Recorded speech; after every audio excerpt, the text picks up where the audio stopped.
ये तस्वीरें पश्चिम बंगाल की। सीएम योगी का आज दौरा है, ये दूसरा। आज भी बीजेपी के पक्ष में आशीर्वाद के लिए अपील जनता से करते हुए नजर आ रही है। भारतीय जनता पार्टी के सभी पदाधिकारीगण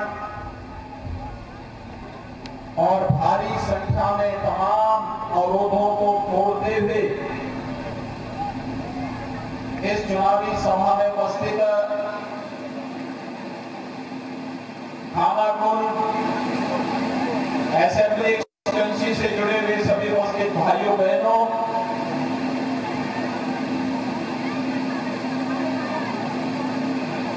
मैं भगवान श्री राम और भगवान श्री कृष्ण की पवित्र जन्मभूमि उत्तर प्रदेश से स्वामी रामकृष्ण परमहंस की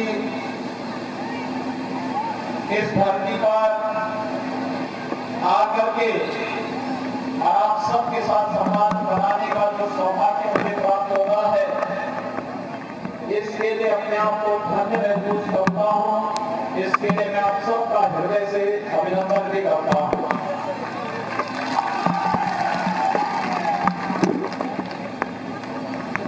भाइयों बहनों, बंगाल की धरती अत्यंत पवित्र धरती है। आजाद हिंद फौज के संस्थापक रास बिहारी बोस, स्वतंत्रता संग्राम सेनानी श्रीमती आशालता सरकार,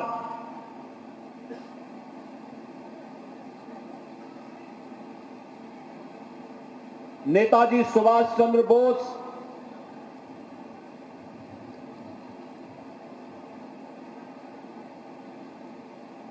और स्वामी विवेकानंद को पैदा करने वाली धरती है। रामकृष्ण परमहंस की आध्यात्मिक साधना से पवित्र धरती है। स्वामी विवेकानंद को पैदा करने वाली धरती है। भारत को राष्ट्रगान और राष्ट्रगीत देने वाली धरती है। और अगर मैं कहूं, महर्षि अरविंद ने देश की आजादी के लिए लड़ते हुए यहां की जेलों में ही आध्यात्मिक अनुभव अर्जित करके लोक कल्याण का मार्ग प्रशस्त किया था। और भाइयों बहनों, ये वही धरती है जिसने आध्यात्मिक गुरुओं को, वैज्ञानिकों को, सांस्कृतिक और आध्यात्मिक चेतना को आगे बढ़ाते हुए तमाम वीर वीरांगनाओं को भी जन्म दिया। लेकिन आज जब बंगाल की हम बात करते हैं तो वास्तव में बंगाल के अंदर जो कुछ भी घटित हो रहा है, ये किसी से छुपा हुआ नहीं है। आध्यात्मिक चेतना से उत्प्रोत, वैज्ञानिक और सांस्कृतिक भावना से उत्प्रोत धरती विगत कई दशकों से वामपंथियों और टीएमसी के गुंडों की अराजकता और अव्यवस्था का शिकार हो चुकी है। भारतीय जनता पार्टी बंगाल को इस अराजकता से, इस अव्यवस्था से, इस भ्रष्टाचार से मुक्ति दिलाने के लिए आज आप सहयोग करने के लिए यहां पर एकत्र होकर के आई है। भाइयों बहनों, मैं आपका आभारी हूं। तमाम बंदिशों के बाद मुझे बताया गया है कि खानाकुल विधानसभा में टीएमसी के गुंडे यहां पर तमाम जनता को परेशान करते हैं, प्रताड़ित करते हैं। यहां तक कि मैं ममता दीदी से पूछना चाहता हूं, बंगाल की धरती ने आपको सांसद बनाया, आप केंद्र में मंत्री थी, भारत की संविधान की शपथ लेती थी।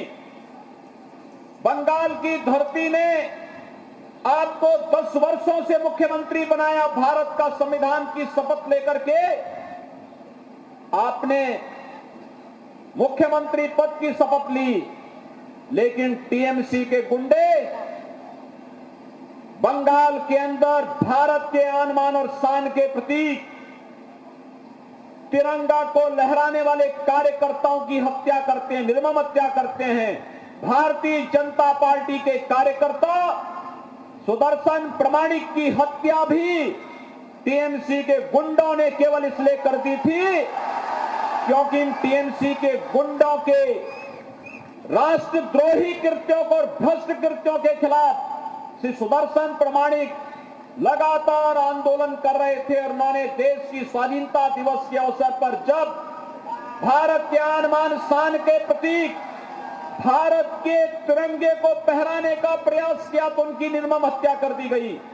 लेकिन भाइयों बहनों, आज हम सब आपको आश्वासन देने के लिए आए हैं, आपका ये संघर्ष व्यर्थ नहीं जाने वाला है।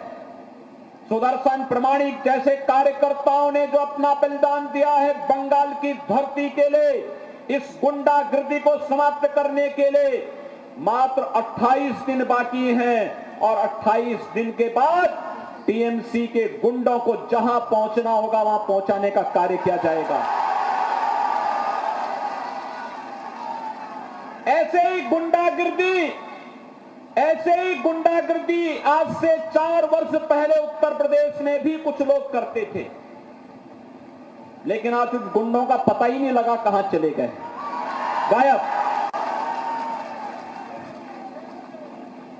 बहुत सारे लोग जेल में चले गए, बहुत सारे लोग यमलोक चले गए और बहुत सारे लोगों को दूसरे लोगों की यात्रा पे भेज दिया गया है। जो लोग भारत की स्वाधीनता के लिए संकट बने हुए हैं, जो लोग गरीबों का, व्यापारियों का, निर्दोष किसानों का शोषण कर रहे हैं, कानून के दायरे में लाकर के भारतीय जनता पार्टी की सरकार बंगाल के अंदर बंगाल के नागरिकों के साथ खड़ी होकर के ऐसे गुंडों के खिलाफ कार्रवाई करने का कार्य करेगी। और यही आश्वासन देने के लिए आज मैं आपके बीच में यहां पर उपस्थित हुआ हूं। भारतीय जनता पार्टी जो कहती है सो करके दिखाती है। भाइयों बहनों, आपने 30 वर्ष वाम दलों को दिया, आपने उससे पहले 30 वर्ष कांग्रेस को दिया, आपने 10 वर्ष ममता दीदी को दिया, लेकिन उन्होंने बंगाल को क्या दिया? गरीबी, अराजकता, अव्यवस्था, भ्रष्टाचार, गुंडागिर्दी, तुष्टीकरण। पर्व और त्योहारों पर आप लोग कोई कार्यक्रम नहीं कर सकते, हमारे पर्व और त्योहारों को भी व्यवधान डालने का कार्य इनके द्वारा किया जाता है। दुर्गा पूजा नहीं करने देते, लक्ष्मी पूजा नहीं करने देते, सरस्वती पूजा नहीं करने देते, होली नहीं खेलने देते, हर पर्व और त्योहार में व्यवधान पैदा करते हैं।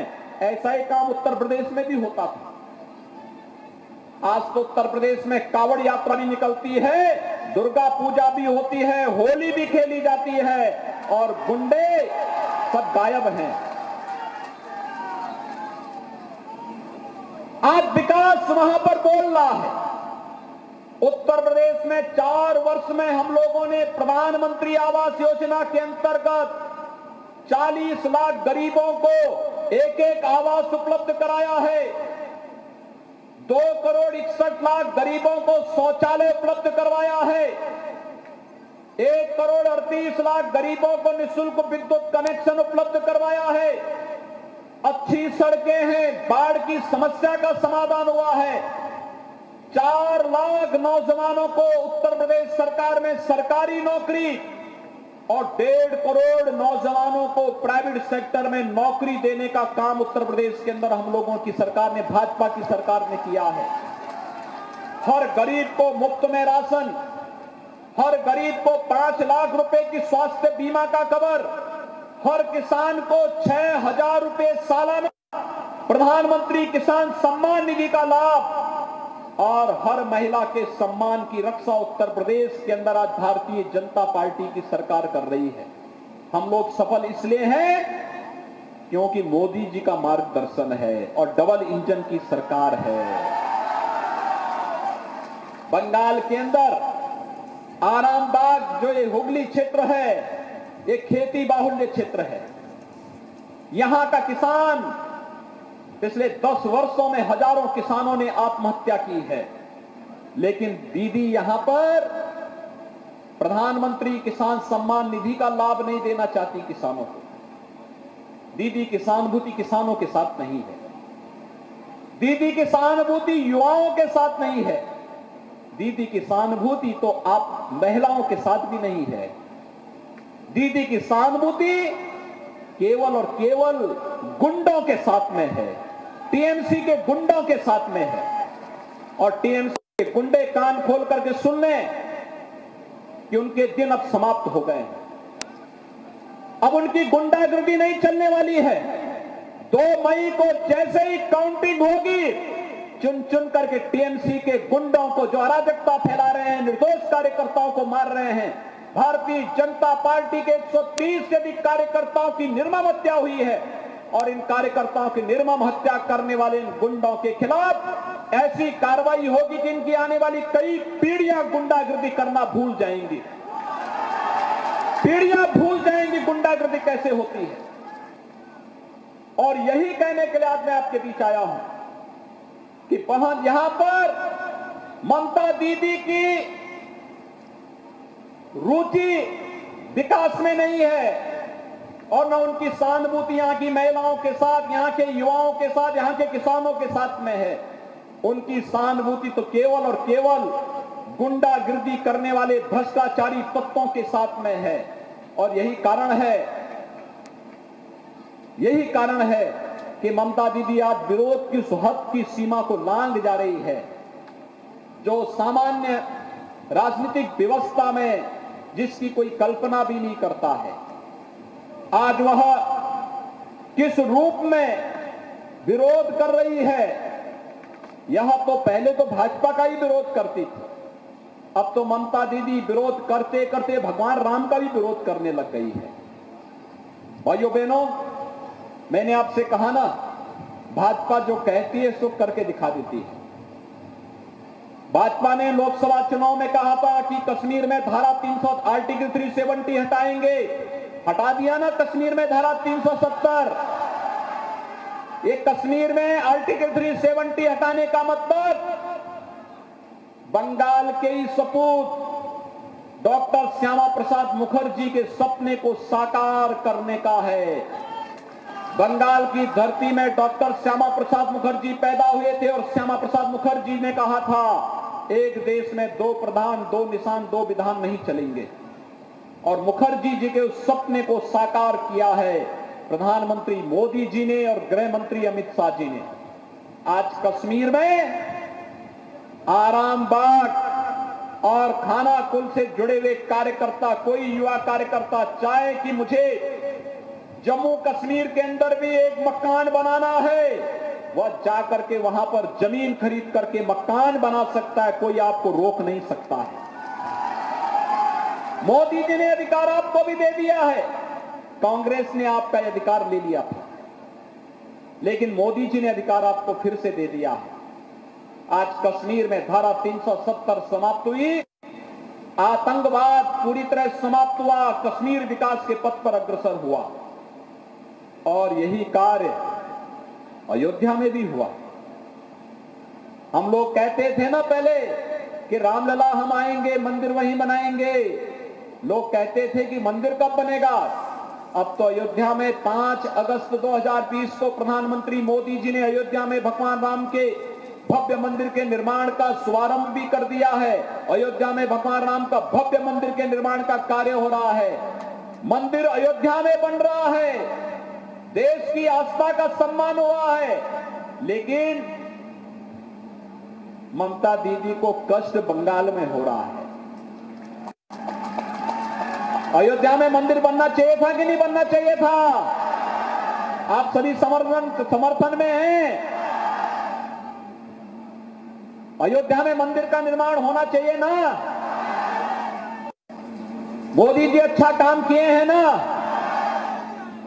तो फिर दीदी को क्यों बुरा लग रहा है? क्यों बुरा लग रहा है? क्योंकि दीदी को यह सब अच्छा नहीं लगता है, मंदिर बनना अच्छा नहीं लगता है। दीदी मंदिर को अच्छा नहीं मानती है। दीदी दुर्गा पूजा को भी अच्छा नहीं मानती है।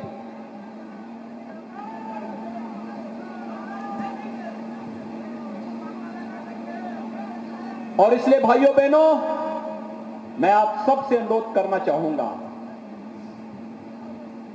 जैसे अयोध्या में भगवान राम के भव्य मंदिर के निर्माण का मार्ग प्रशस्त किया बीजेपी ने, भगवान राम भारत की आस्था के प्रतीक हैं, ऐसे ही भारत के इस राष्ट्र मंदिर को भव्यता प्रदान करना ये तभी संभव होगा जब हर नागरिक के जीवन में खुशहाली आएगी, हर गरीब को शासन की सुविधा का लाभ मिलेगा, योजनाओं का लाभ मिलेगा, विकास की प्रक्रिया के साथ हर व्यक्ति जुड़ेगा, महिलाओं का सशक्तिकरण होगा, युवाओं को रोजगार मिलेगा, किसान जो कर्ज तले दबा हुआ है उस किसान को प्रधानमंत्री किसान सम्मान निधि का लाभ मिलेगा। और ये कार्य केवल और केवल भारतीय जनता पार्टी कर सकती है। जहां पर भारतीय जनता पार्टी की सरकारें हैं वहां पर भारतीय जनता पार्टी ने वो कार्य करके दिखाया है। और आज मैं आपका आह्वान करने के लिए आया हूं, आप सभी लोग भारतीय जनता पार्टी के हमारे सुयोग्य प्रत्याशी श्री सुशांत घोष को कमल चुनाव चिन्ह पर 6 अप्रैल को होने वाले चुनाव में भारी बहुमत से विजयी बनाने में अपना योगदान दें। आप लोग क्या देंगे?